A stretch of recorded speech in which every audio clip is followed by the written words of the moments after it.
Reading on the SAT feels like a race against the clock, but most passages are built the same way underneath, and once you see the pattern, you stop reading for the whole picture and start reading for the 2 or 3 sentences that actually carry the answer. SAT passages fall into 3 buckets.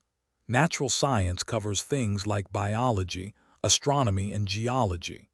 Social science covers human behavior and culture.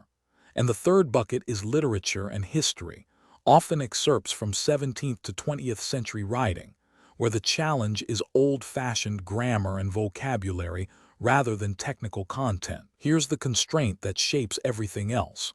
You get roughly a minute to a minute and a half per question. That's not enough time to carefully read an entire passage and then hunt for the answer. You need a faster way in, and that faster way is knowing exactly where a passage hides its main idea. In the vast majority of SAT passages, the main idea lies in one of 2 places. Either it's stated right up front in the first sentence or 2, or it's saved for the very end as a summarizing final sentence.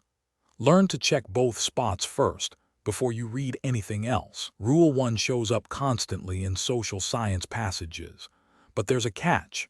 Sometimes that opening sentence isn't the main idea at all, it's just scene setting. Something like introducing a historical event before the actual argument starts. So check the sentence right after it too before you commit. Rule 2 shows up constantly in science passages, and it usually follows a specific shape. The passage opens with a setup, walks through some evidence or an experiment, and then lands the actual point in the final sentence, often framed as what this new finding means, compared to what people used to think. Let's put Rule 1 to work. The passage opens by explaining that bicycles became mass-produced and affordable in the late 19th century, which let people travel farther and more comfortably than before. It then spends the rest of the paragraph on supporting detail: people living farther from work, visiting nearby towns, joining local cycling clubs. The question asks what the passage is mainly about. 4 choices: new opportunities for people, affordability making it the preferred way to travel, popularity leading to cycling clubs, or mass production making it safer. Here's where Rule 1 saves you time. We already know the main idea is in that first sentence: new opportunities to travel farther and more comfortably. Choice B adds a claim about becoming the preferred way to travel that the passage never actually makes. Choice C describes a supporting detail, not the overall point. Choice D invents a safety claim that appears nowhere in the passage. That leaves choice A, and it lines up almost exactly with that opening sentence. The bicycle gave people new opportunities. Once you trust Rule 1, this question takes 10 seconds instead of 2 minutes. Science passages love a second pattern. Introduce an old, widely accepted idea, then pivot to a newer idea that challenges or updates it. When you spot this shape, the writer's real point is almost always the new idea, not the old one. You can spot this shift coming from a mile away if you know the signal words. Phrases like "for years," "long believed," or "previously thought" introduce the old idea.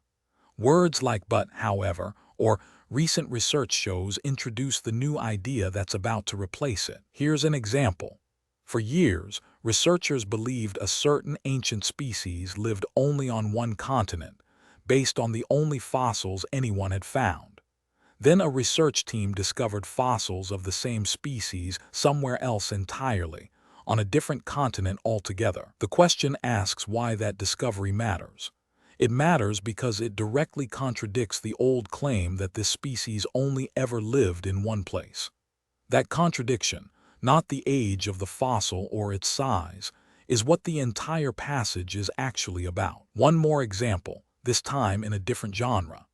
Disco is widely dismissed as a shallow, throwaway style of music from the late 20th century. But some scholars argue that dismissal is unfair, pointing out that many disco songs deal with serious subjects like community and identity, not just romance. The question asks why the scholar's argument holds up. Choice A gets the logic backwards.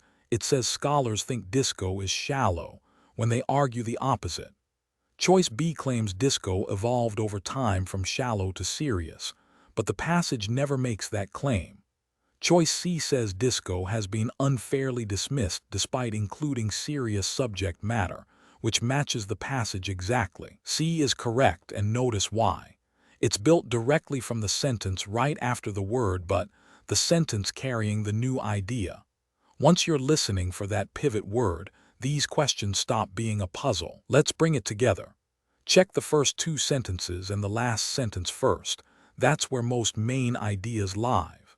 In science passages, watch for an old idea being challenged by a new one, and trust that the new idea is the writer's real point almost every time. Next time, we'll go one level deeper and cover the logical connector words that signal these shifts even faster. Comparison words, contrast words, cause words, and concession words. Knowing these by sight is what turns this from a strategy you apply into a reflex you don't even think about.